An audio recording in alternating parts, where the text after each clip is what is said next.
What's up, Giants fans? Back at it with another update video. I just want to say, why do the Giants make these moves at ungodly hours this day, man? Like, I was going to bed last night and I saw on my phone that they signed Blake Martinez, and I was just too tired. I'm like, why are they signing somebody at basically 1 o'clock in the morning? So we got that to talk about, and we also got a little bit more godly hours at 8:20 a.m. Around that time, Giants signing Levine Toilolo, if I pronounced that right. Toilolo? Levine Toilolo. I'm gonna call him LT for now, because that's some initials that Giants fans love, including myself. But let's get into it. So, Blake Martinez, right?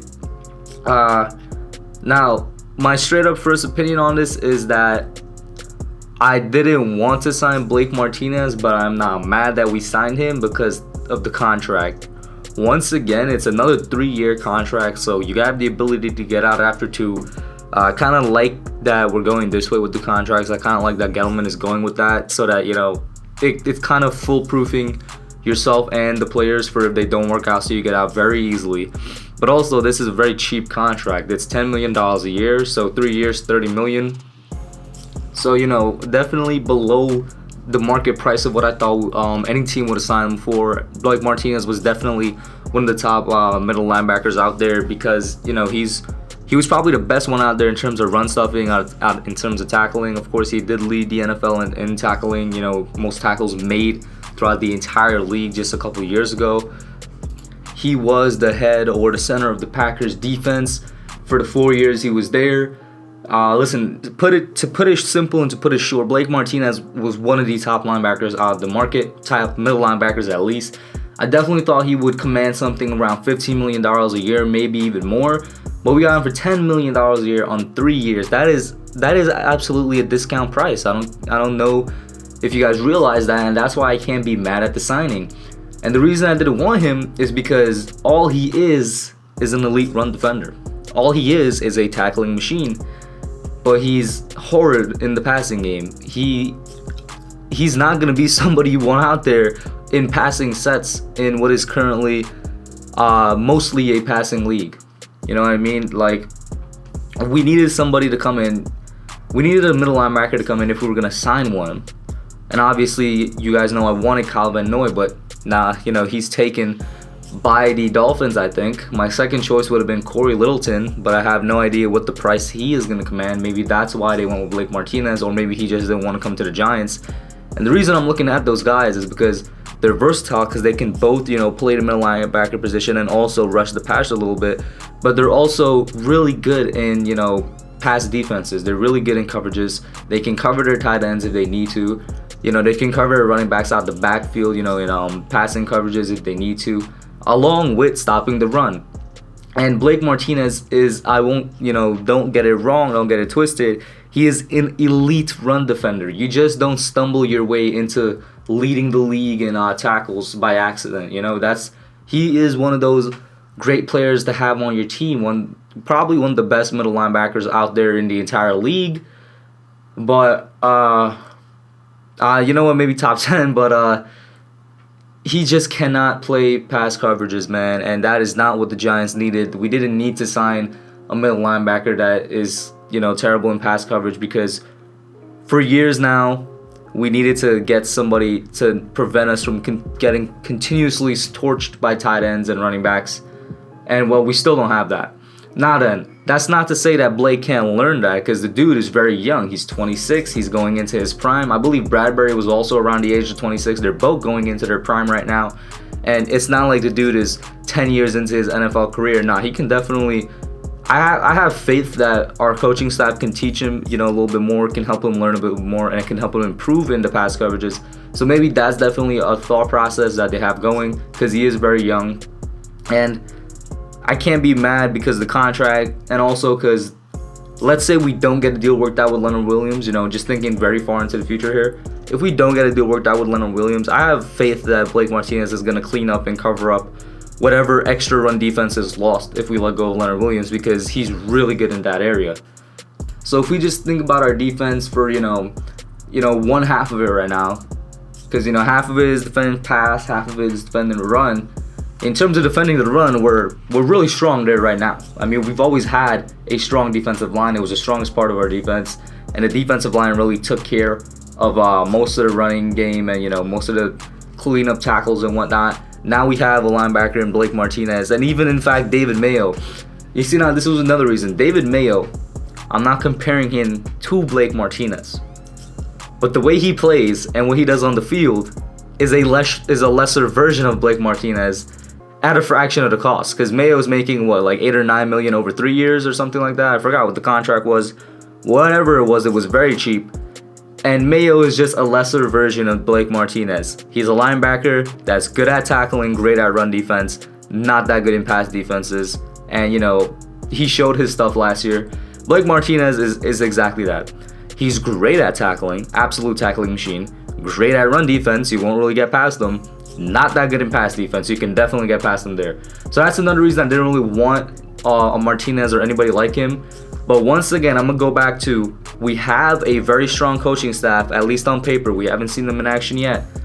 And I have faith that they could definitely help this guy learn a thing or two. They could definitely help him improve his game because of how young he is, because of the fact that he's now entering his prime. And believe it or not, you know, and maybe this is just me being a little too optimistic, but we're going to have one of the better linebackers at the head of our defense for the next 3 years in his prime. And that's not something a lot of NFL teams can say. And it will definitely help out our defense one way or the other. All right. So I got to look at it from that way. I mean, I could read off his stats for you guys, but I'm sure you know it. In 2016, his rookie year, 69 tackles, 1 sack, 1 interception. In 2017, I think that was the year he led the lead in tackles, 144 tackles, 1 sack, 1 interception. 2018, 144 tackles again. This year, though, Darius Leonard led the league in tackles, 5 sacks, 0 interceptions. And last year, definitely his best year in the league. So there's a nice progression there. 155 tackles, 3 sacks, and 1 interception. So, like I said, he's the absolute tackling machine, one of the best in the league at his position. He can improve, and that's what I'm banking on, at least for the pass. At least for the pass defense, because he has nothing to improve on the other side of the ball. And it would be nice to see the tandem of him and Conley back there. You know, if Conley comes back healthy and comes back to performing, you know, right where he left off, it would be nice to see that. And this is not to say that we don't take Isaiah Simmons in the draft, even though we somewhat addressed them in the linebacker position. There's definitely a chance we still take Simmons, because Simmons is a coverage linebacker. You know, he's that Swiss Army knife, but the main position he'd be playing is that coverage linebacker. So we could definitely still take him, and we could definitely still take a tackle, because we haven't done really anything to address the offensive line position yet. But we did address the offense. So Levine Toilolo, LT, I have no idea how to pronounce his name. The Giants signed him this morning, a tight end from the 49ers, I believe. This is a tight end that is coming in to replace Rhett Ellison as our blocking tight end, and I really like the background of this dude. First of all, his size alone shows you that he would be great as a run blocker and a pass blocker in the league. 6'8", 268 pounds, absolutely huge. And I just realized this dude is Polynesian, y'all. Listen, for those of you who don't know, it's like a joke out there that Polynesian dudes in football are probably the guys you want to face the least, because they're absolutely beasts in the game, man. But listen, 6'8", 268, does that remind you of anybody? Because it reminds me, if you saw my mock draft video, of Devin Asiasi, who I think was like 6'5", 270, right? This is the kind of tight end I wanted the Giants to get to replace Ellison and to come in as a blocking tight end. And, you know, on like third down options, maybe, you know, a slight receiving option, but more so for the sake of blocking. And that's what Ellison was. Even though he had an underrated pass catching ability, Ellison was first and foremost our blocking tight end. This guy, LT, is going to be that, because he's not used as a passer. You know, like over his career, he's only caught like 97 passes for 996 yards. That's over like 7 or 8 years in the NFL. But like I said, he does his work in the blocking, and he's extremely healthy. You know, we have a dude in Ingram who is continuously injured, who could be off the team at any moment.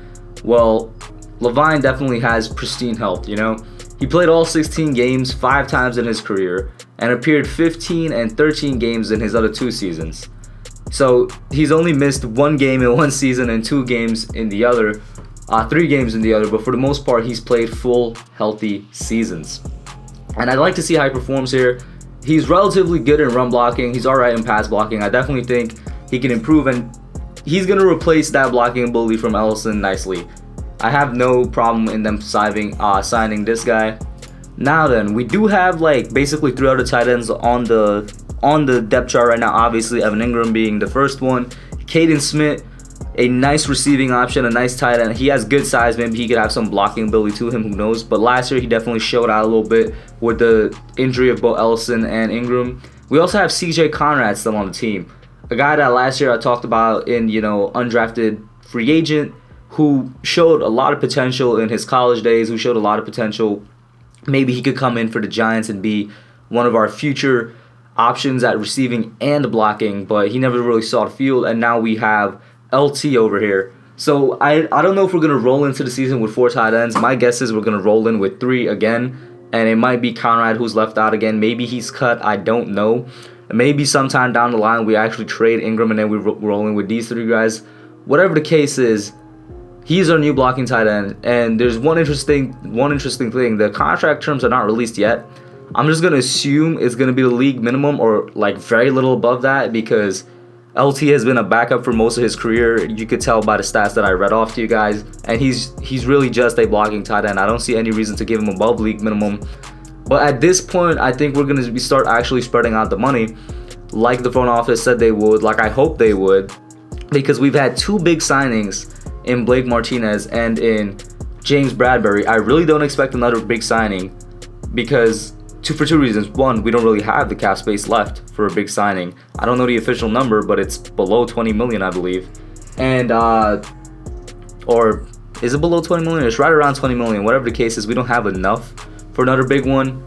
And with the money we have left, we have to do what the front office said we would do, and I hope they didn't lie to us, because I really want to spread out the money, get some nice depth pieces, guys like LT here that could come in, fill out the depth chart, do their job well, hardworking guys. And to do that, we're gonna need to spend a bunch of league minimum contracts, a little bit above league minimum contracts. I still want to go for Connor McGovern if he's still available. I'm gonna have to check that out. I still want to go and tackle him. Whatever the case, I still want to get a center in free agency. I don't know if we're going to get a right tackle in free agency. Highly doubt we're going to get a pass rusher. But I think we're going to be closing up on the Giants signings here not too long from now. That's it for now. You guys let me know what you think, both about the Blake Martinez signing and the LT signing. And also, who do you think we're going to sign next? Do you guys think we're going to spread it out, or do you sense another big name coming in? I'm out. Alright guys, thanks for watching. Put your comments down below. Make sure you smash that like button, subscribe, and turn on post notifications. Until next time, I'm out. Yeah.